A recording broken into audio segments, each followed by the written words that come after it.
This is the OnePlus 3T. It was released at the back end of 2016 as an incremental update to the OnePlus 3, featured an increased battery size, a slightly improved chipset, a 16 megapixel front-facing camera, and a wider variety of colors to choose from. But either way, this, in my opinion, is without a doubt the best Android phone you can get right now. Here's why. Firstly, everything about this smartphone just says clean. This starts right from the unboxing experience, which certainly keeps things minimal with the phone itself, some paperwork, the SIM ejector tool, the wall plug, and the USB cable, which, by the way, has this really slick red and white vibe going on, and all of this just looks stylish. And this same theme rings true for the design of the phone. Now, whilst it's not particularly groundbreaking in and of itself, it is super clean and, in my opinion, ultra attractive. OnePlus have gone with an all-metal back and sides for this phone with a clean slab of Gorilla Glass 4 protecting that display on the front.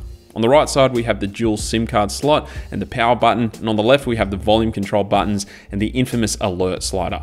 It has this super nice texture feeling, which makes finding it in the dark incredibly easy, and aside from that, each of the buttons are super clicky and tactile and definitely feel premium. On the rear side of the device, we have that 16 megapixel f2.0 camera, which is perhaps the only downside to the design, as it does protrude a fair distance from the back of the phone.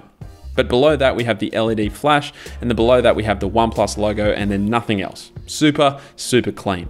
On the top of the device, there are actually no ports or inputs to be seen whatsoever. Again, really clean. And then on the bottom of the phone, we have a 3.5mm headphone jack, a USB Type-C port, and a single bottom firing speaker on the left. Now, it's definitely not the best audio experience on a smartphone, but at the same time, for as far as single firing speakers go, it's fairly up there with a good level of volume and clarity. Moving to the front of the phone, up the top, you'll find the ear speaker, a few sensors, and another 16 megapixel f2.0 front-facing selfie cam, which means if you're all about those selfies, this phone definitely has you covered. Down the bottom, we have a non-pressable fingerprint sensor, which is definitely a unique choice. We've seen a few other manufacturers do this recently as well. And whether or not you have a preference for an on the front or an on the rear fingerprint sensor, what I will say is that this thing is blazing fast. You really have to try your hardest to get an incorrect read. It is by far one of the most reliable and probably the quickest fingerprint sensors I've seen on any smartphone to date. Either side of the fingerprint sensor are your back and multitasking capacitive touch buttons, which have this very faint backlight indicating where they are, but you'll also have the option of disabling these if you're someone who prefers on-screen buttons, which is my personal preference in the case of this smartphone. The display on the front is a 5.5-inch 1080p AMOLED display, and even though this isn't a Quad HD display, which we often see on flagships these days, it is a downright beautiful panel.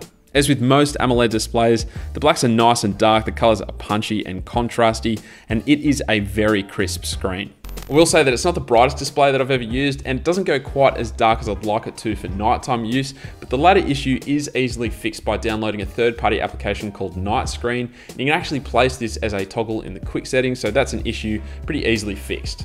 One of the biggest reasons that make this phone such a good device is the software. It was one of the first non-Google Android phones to be upgraded to 7.0 Nougat, and just recently the 7.1.1 update started rolling out as well.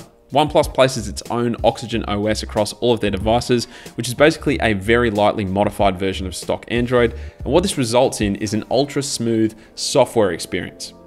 To help out with this, OnePlus opted to use the Snapdragon 821 chipset along with a crazy 6GB of RAM, and when you combine optimized software with those beefy internals, the result is a wickedly fast smartphone. People often wonder what the big deal is with what we call stock or vanilla Android, and this phone just further proves the point that this really is the best way to experience an Android device. Aside from the speed and reliability, it just looks and feels clean. Animations are on point, there's lots of little features that just work very well, and it makes using this device an absolute pleasure. Features such as double tapping the recent key to jump back and forth between apps, split screen multi-window, which just works as it always should have, and a super clean notification system designed with inline replies and beautifully smooth operation with some really clean animations, all make for a really nice user experience. Then with Oxygen OS, you get some further customizations, like the ability to use gestures to perform custom actions, such as a 3-finger swipe for a screenshot, double tapping your screen to wake it up, or drawing a V to turn the flashlight on and off, just to name a few. And then you have theming options such as the dark mode, which basically takes all the white colors away, which not only gives a super sleek look to the user interface, but also helps to save some valuable battery life as well. And speaking of battery life, the phone houses a fairly decently sized 3400 mAh battery, which performs pretty well. You should have no dramas getting through a full day of heavy usage, and definitely if you're a light to medium user, but as an added bonus, the 3T comes with OnePlus's own dash charging, which is pretty much the same as fast charging, but even faster. One of the downsides of this device is that it has no IP rating, which means technically it's not water and dust resistant. This doesn't mean you can't use your phone in some light rain, but it just means you can't go using it out in the ocean for underwater photography.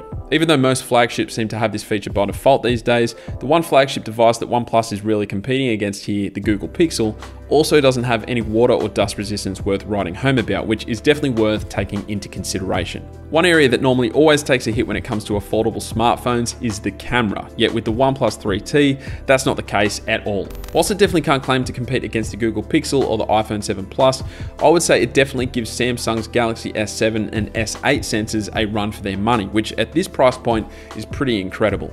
The photos actually look fairly similar to the Galaxies as well, so a decent amount of post-process sharpening is added and a good amount of vibrancy, which basically means that straight out of the app the photos look impressive, but there's also less wiggle room when it comes to editing them after the fact. Jumping into Pro mode lets you capture some really great low light photos as well.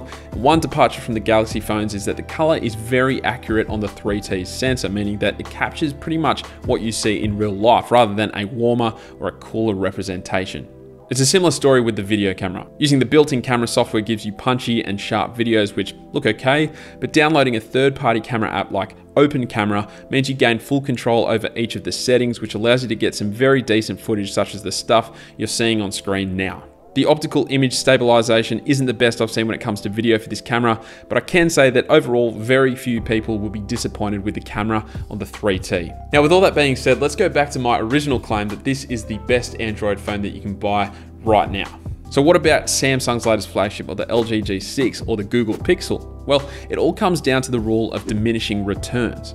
Each of these phones costs around $700 to $800 for their mid-tier models, and the OnePlus 3T costs roughly $440, which is not quite, but just about half the amount of the other phones. Sure, the other devices may feature a few extra bells and whistles here and there, but are they worth the price jump? Regardless of that, I would say the software experience you get on the OnePlus 3T trumps the bells and whistles of Samsung and LG's devices anyway, because at the end of the day, that is the primary feature we use of a device anyway, not the bells and whistles, the software. Now, the Google Pixel offers undoubtedly the best software experience on any Android smartphone period, and if money is no object for you, then sure, the Pixel is a great option. But the fact of the matter is that it is way too expensive for the average person. For almost half the cost, you can have nearly as good a software experience, perhaps even just as good, and at the same time, you've managed to save a lot of coin in the process. And if you don't believe me, well, this phone is now my new daily driver. I expect it to be the primary device in my right-hand pocket for at least the next 12 months, so expect to see it featured in a multitude of videos this year. All I can say is that with the void Google created by discontinuing their reasonably priced Nexus lineup in favor of the higher-end Pixel devices, OnePlus came to the party and then some. This phone is amazing.